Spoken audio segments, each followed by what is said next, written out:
మరి breaking news చూస్తున్నాం. తెలంగాణ రాష్ట్రంలో సంచలనంగా మారిన ఎస్ఎల్బీసీ టన్నెల్ ప్రమాదంలో 8 మంది గల్లంతవుగా వారి కోసం రాష్ట్ర ప్రభుత్వం రెస్క్యూ ఆపరేషన్ కొనసాగించారు. అయితే వారిలో 2 మృతదేహాలను రెస్క్యూ సిబ్బంది వెలికితీయగా మరో 6 కోసం తవ్వకాలు జరిపారు. దాదాపు 63 రోజుల పాటు కొనసాగిన ఈ రెస్క్యూ ఆపరేషన్కు ఈరోజు బ్రేక్ పడింది.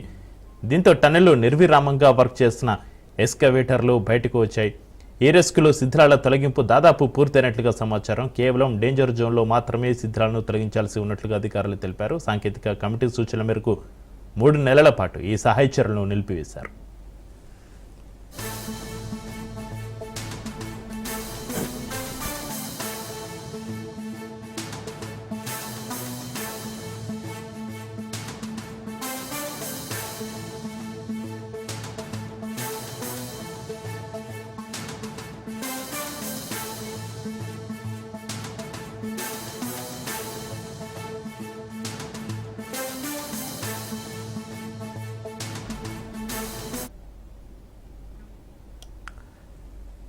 రైట్గా తెలంగాణ రాష్ట్రంలో సంచలనంగా మారిన ఎస్ఎల్బీసీ టన్నెల్ ప్రమాదం 8 మంది గల్లంతంగా వారి కోసం రాష్ట్ర ప్రభుత్వ రెస్క్యూ ఆపరేషన్ కొనసాగించారు. అయితే వారిలో 2 మృతదేహాలను రెస్క్యూ సిబ్బంది వెలికి తీయగా మరో 6 కోసం తవ్వకాలు జరిపారు. దాదాపు 63 రోజుల పాటు కొనసాగిన ఈ రెస్క్యూ ఆపరేషన్కు ఈరోజు బ్రేక్ పడింది. బ్రేక్ సంబంధించి మరింత సమాచారాన్ని మా ప్రతినిధి సాగర్ ఫోన్లో అందిస్తారు. సాగర్, ఏదైతే ఎస్ఎల్బీసీ టన్నెల్ ప్రమాదం జరిగి నేటికి ఖచ్చితంగా 63 రోజులు పూర్తయ్యాయి. దీనికి సంబంధించి కూడా ఇప్పటి వరకు 8 మంది గల్లంతులో 2 మాత్రమే రెస్క్యూ చేశారు.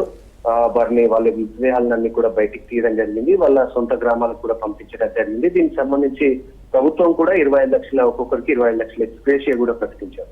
అయితే మిగిలిన 6 ఆచూకీ కోసం అయితే 12-13 బృందాలుగా కూడా రెస్క్యూ టీమ్స్ అన్ని కూడా 63 రోజుల నుంచి నిరంతరంగా శ్రమిస్తూనే ఉన్నాయి. ఒక్కో షిఫ్ట్ల మాదిరిగా 4 షిఫ్ట్ల మాదిరిగా లోపలికి వెళ్తున్నాయి.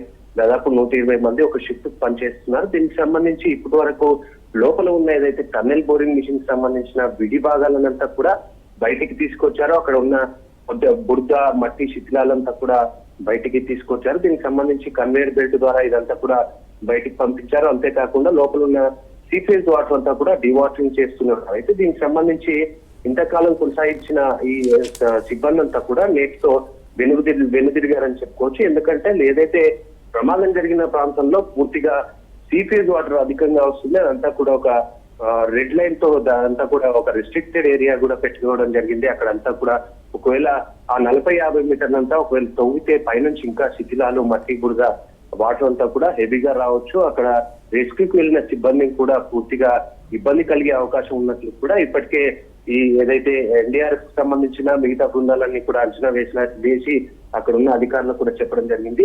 దీంతో అక్కడ కాస్త విరామం అయితే ఇస్తున్నారు. దీనికి సంబంధించి ఇప్పటికే ఆర్మీ బృందం అంతా వెళ్ళిపోయింది. ఆర్మీ నేవీకి సంబంధించి కూడా వెళ్ళిపోయారు. అక్కడ ప్రస్తుతానికైతే ఎన్డీఆర్ఎఫ్ కి సంబంధించి ఒక 18 మంది, హైడ్రాకి సంబంధించిన 25 మంది మాత్రమే లోపల ఉన్న కొద్దిపాటి క్లీనింగ్ అయితే చేస్తున్న పరిస్థితిగా కనిపిస్తుంది. దీనికి సంబంధించి కూడా ఇప్పటికే ప్రభుత్వం లోపలని ఇప్పుడు ఎన్డీఆర్ఎఫ్ కి సంబంధించిన మిగతా బృందాలన్నీ కూడా లోపలికి వెళ్ళి వచ్చిన నేపథ్యంలో ఏదైతే రెస్ట్రిక్టెడ్ ప్రాంతం ఉందో ఆ ప్రాంతంలో పనులు జరిగితే పూర్తిగా అదంతా కూలిపోయే అవకాశం ఉందంటూ కూడా టెక్నికల్ సిబ్బంది కూడా ఒక అంచనాకు వచ్చారు. దీనికి సంబంధించి అఫీషియల్ గా ఈ రోజు రిపోర్ట్ కూడా ఇచ్చే అవకాశం కనిపిస్తుంది. ఒకవేళ అదంతా తవ్వకాలు జరిపితే ఆ ప్రాంతంలోనే ఈ ఏదైతే 6 సంబంధించిన ఆనవాళ్ళు ఆచూకీ ఉన్నట్టుగా కూడా వాళ్ళు గుర్తించారు. దీనికి సంబంధించి అంత తవ్వకాలు జరిపితే టన్నెల్ కూడా కూలిపోయే ప్రమాదం ఉందంటూ కూడా వాళ్ళు హెచ్చరికలు జారీ చేశారు. దీనికి సంబంధించి నేటితో ఎస్ఎల్బీసీ టన్నెల్ సంబంధించిన పనులన్నీ కూడా బ్రేక్ పడ్డాయని కూడా చెప్పుకోవచ్చు. చక్రి, అయితే సాగర్, ఈ రెస్క్యూలో శిథిలాల తొలగింపు దాదాపు ఎంత శాతం పూర్తయింది? రెస్క్యూ ఆపరేషన్ సిబ్బంది ఏం చెబుతున్నారు? ఏదైతే ఈ టెక్నికల్ సంబంధించి కూడా ఎస్ఎల్బీసీ సొరంగ మహాల్ పూర్తిగా డెడ్ లైన్ వరకు కూడా ప్రమాదం జరిగిన ప్రాంతం వరకు కూడా ఈ రెస్క్యూ బృందాలన్నీ కూడా చేరుకున్నాయి. పూర్తిగా 63 రోజులుగా కూడా అక్కడ దాదాపుగా 12.5 కిలోమీటర్ల నుంచి కూడా 13.67 కిలోమీటర్ల వరకు కూడా ఉన్న పూర్తి టన్నెల్ భాగం అంతా కూడా 10 మీటర్స్ దయ ఉంటుంది. అదంతా కూడా శిథిలాలతో బురదతో పూర్తిగా నిండిపోయిన నేపథ్యంలో రెస్క్యూ బృందాలన్నీ కూడా నిరంతరం 4 షిఫ్ట్లుగా 24 అవర్స్ గా యుద్ధ ప్రాతిపదికన పూర్తిగా శ్రమించి లోపలున్న బురద మట్టినంతా కూడా క్లీన్ చేసుకుంటూ వచ్చాయి. ఓవైపుగా టన్నెల్ బోరింగ్ మిషన్ దాదాపుగా కూడా 1500 టన్నులకు పైగా కూడా ఇదంతా వెయిట్ ఉంటుంది. దాన్ని కూడా ఈ ఫోర్స్ కి అక్కడ ప్రమాదం జరిగిన ఘటన నుంచి ఫోర్స్ కి 150 మీటర్ల ముందుకొచ్చిన నేపథ్యంలో ఆ ఫోర్స్ ఆ మట్టి బురద అంతా కూడా ఫోర్స్ తో కొట్టుకోవడంతో పూర్తిగా టన్నెల్ బోరింగ్ మిషన్ అంతా కూడా పూర్తిగా ఎక్కడికక్కడ పార్ట్స్ అన్ని కూడా విరిగిపోయిన పరిస్థితి. దీనికి సంబంధించి ఆ పార్ట్స్ అన్ని కూడా పూర్తిగా